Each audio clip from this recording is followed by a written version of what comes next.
Isang mapagpalang araw po para sa ating lahat. Ito po ang inyong lingkod, The Hustlers TV. Sa video ko pong ito ay mag-share lang po ako o magbabahagi lang po ako about po dito sa hawak ko. Ano nga po ba itong hawak ko? Ayan, bali dalawang klase po ito. Ito po ay portable power inverter. Saan po ba ito ginagamit? Yan, bago ko po muna sabihin ito kung saan ko po ginagamit, ito po ay may kapartner na battery. Ayan, lithium battery. Sa battery po, may iba-iba pong size yan at cells o yung battery sa loob. Merong 5 cells, 10 cells, 15 cells, 20, and 30 cells. So, mentras na marami ang cells, ay mas tumatagal po yung power niya. Ito po ay gawa ng kilat, no? Portable power inverter, ito po ay ginagamit for emergency. Katulad po ngayon, malapit na po ang tag-ulan. Nandiyan na po minsan yung mga bagyo, then yung mga power interruption, o nagkakaroon ng brownout. Ito po yung malaking tulong during po na kapag nag-brownout.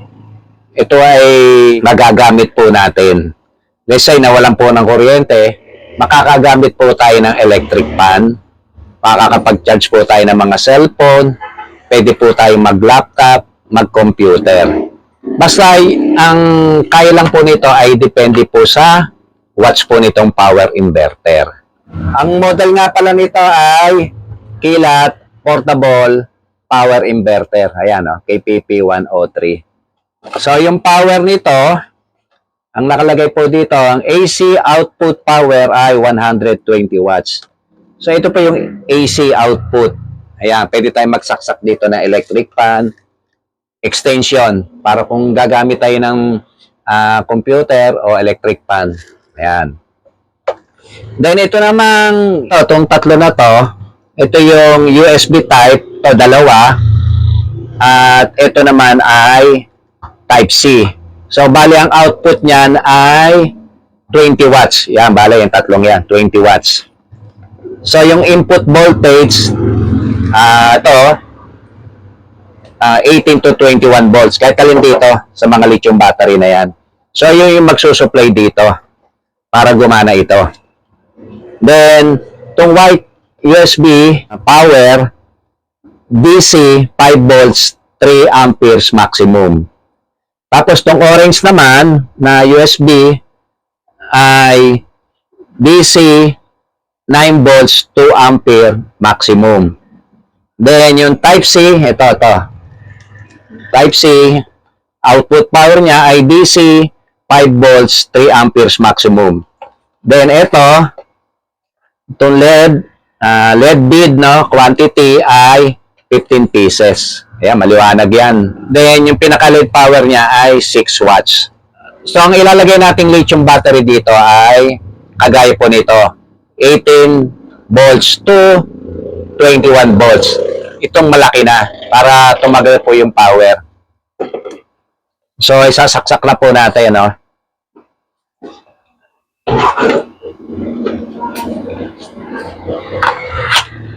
Yun, umilaw na. Yan, 20.3 volts. Gagana na rin to. So, ayan. Ito yung switch niya. Then, ito yung pinaka-switch niya kung gagamitin natin itong AC. So, try natin na isaksak itong electric fan. So, ayan. Yun na. Nakauna, no? O, naka-on. So, ayun. May ikot na. Lakas, oh. So, ayan, gumagana.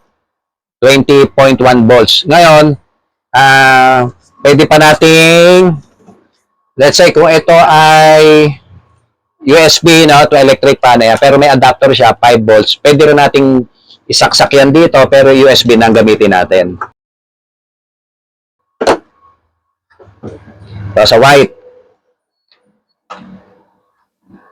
So, yun. Toyoan ko na. Ayun. Mikot pa rin. So, bali dalawa na yung nakasaksak dyan. So, ayan, mahangin. So, ito rin. Ayan, mahangin, no? So, dito naman ay pwede tayong mag-charge ng cellphone na Type-C. Ito, Type-C, yan. Press Type-C. So, charge natin itong cellphone.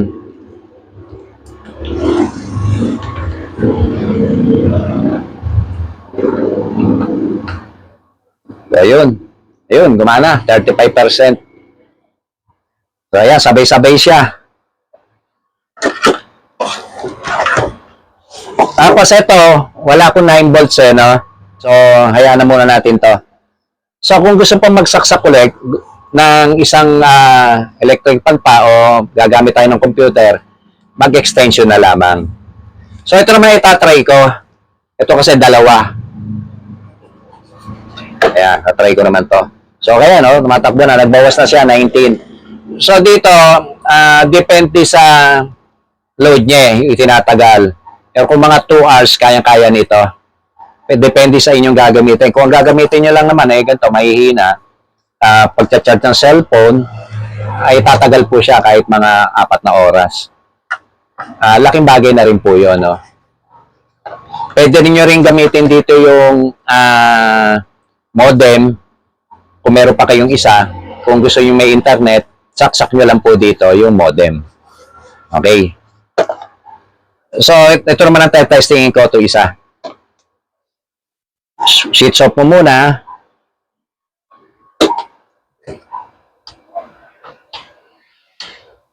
So, ayun. Putin.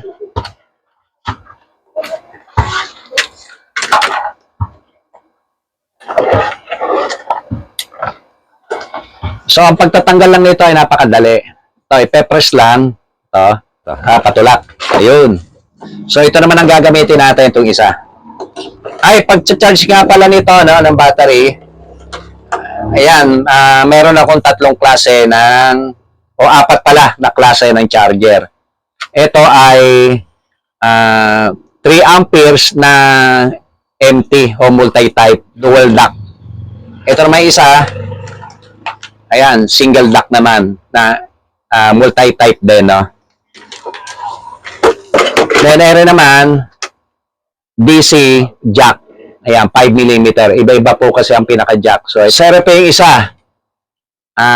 Ayan, DC jack din, 5mm. Ganito naman klase. Iba dito.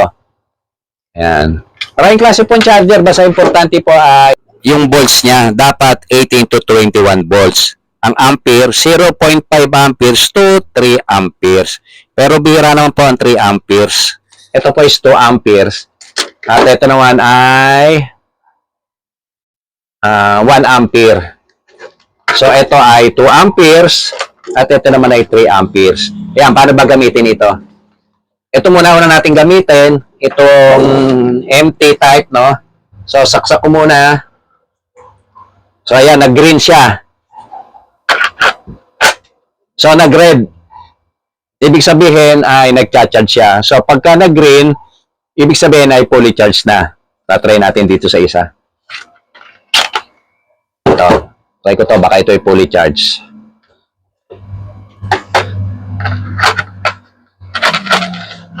So, naka-green siya. Yun. Hindi siya nag-red. So, ibig sabihin, naka-fully charged to.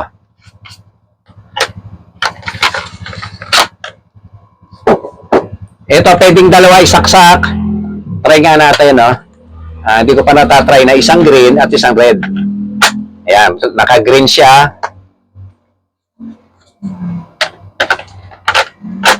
So, nag-red. Yung isa ay fully charged at yung isa ay hindi pa. So, pwede nyo namang alisin no? Para ma-check nyo. So, alisin nyo muna itong isa. So, naka-red pa rin. So, ibig sabihin, hindi pa ito fully charged. Babalik natin itong isa. Ito naman ang tatanggalin. So, fully charged pa itong isa. Kasi naki-green. So, ayan. Ganyan po yung pag-check, no?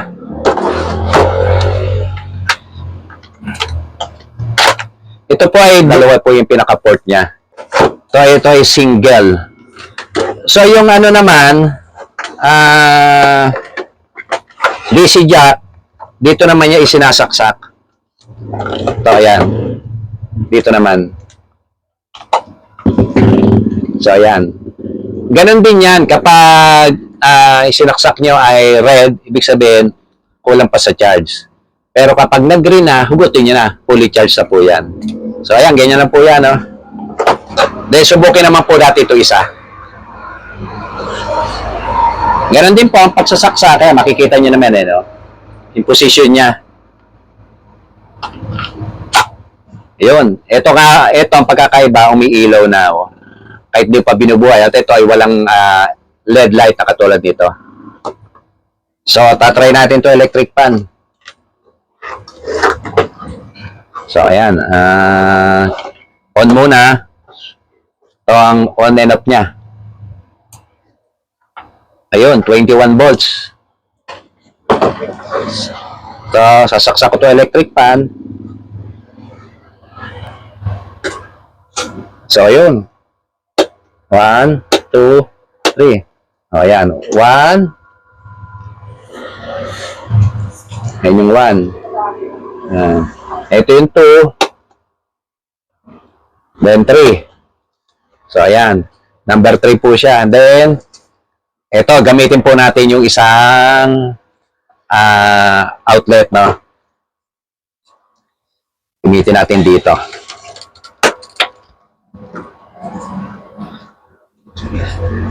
Ito ay 5 volts. Ay, ano pala to? To. Kailangan adapter ng 5 volts. So, ayan. 1. 1. So, ayan. Tapos 2 and 3. Ayan. So, ayan. Pares gumagana. Then, ganun din po, cellphone. Type-C ulit. Bale, ito ay dalawang USB. Isang Type-C at isang 9 volts. Ito dito to. Ayan. So, ayan. Nag-charge ulit. 35. So, nahugot ko electric fan. Saksak ulit natin. Ayun. Gumana ulit. So, bali ang nakasaksak na sa kanya ay 3. So, pwede pang USB. Ito. Sasaksak naman tayo ng USB dito.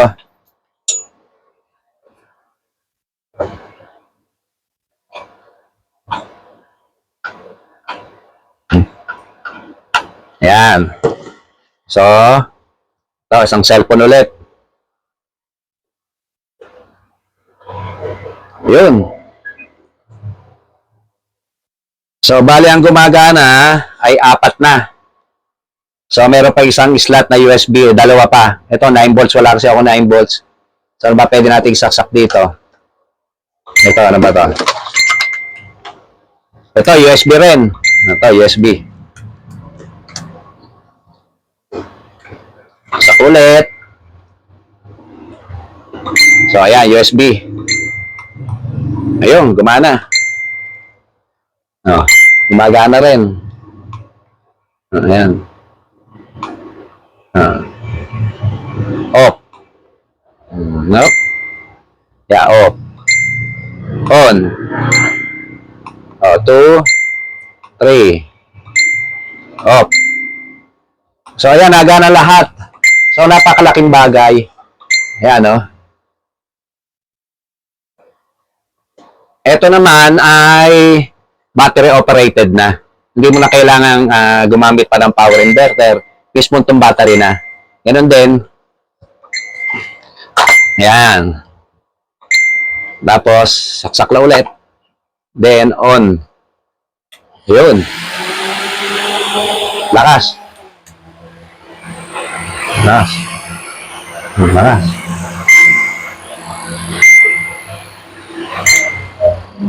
So, ginagamit din to sa mga power tools na battery operated.